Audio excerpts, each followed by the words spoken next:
चालकच नसल्यानं ॲम्ब्युलन्सची सेवा रखडली आहे।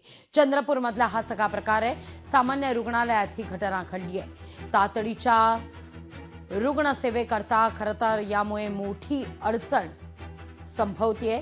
चंद्रपूर जिल्हा सामान्य रुग्णालयात पुरेसे प्रशिक्षित चालक उपलब्ध नाहीयेत। अनेक ॲम्ब्युलन्स त्यामुळे देखभाल दुरुस्तीच्या कारणास्तव या ठिकाणी रखडलेले आहेत। चालक नाहीये, ॲम्ब्युलन्सची देखभाल दुरुस्ती झालेली नाहीये, त्यामुळे याचा फटका रुग्णांना बसतोय। मोठ्या प्रमाणात आरोग्य सेवा सुदृढ आणि सक्षम असणं गरजेचं आहे। पण या जिल्ह्यातली आरोग्य सेवाच आजारी असल्याचं वारंवार सिद्ध झालं। या जिल्ह्यासाठी दिलेल्या अनेक ॲम्ब्युलन्स या धुडखात पडलेल्या आहे। काही ॲम्ब्युलन्स तर घेऊनही शोरूमच्या बाहेर निघालेल्या नाही। अशा पद्धतीनं ॲम्ब्युलन्स धुडखात पडणे, रुग्णांना ॲम्ब्युलन्सची गरज आहे।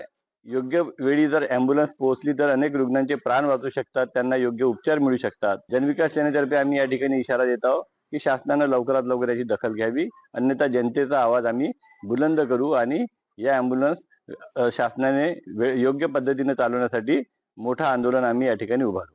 चंद्रपूर जिल्ह्यामध्ये एकंदरीत दोन प्रकारचे ॲम्ब्युलन्स आहेत।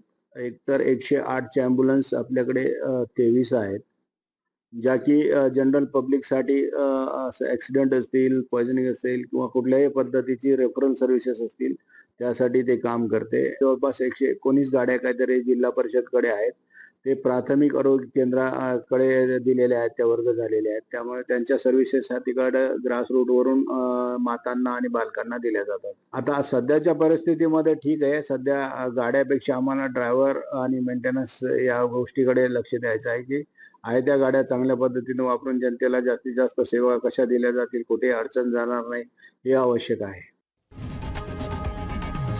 लोकशाही मराठी ऐका, पहा, जागरूक रहा।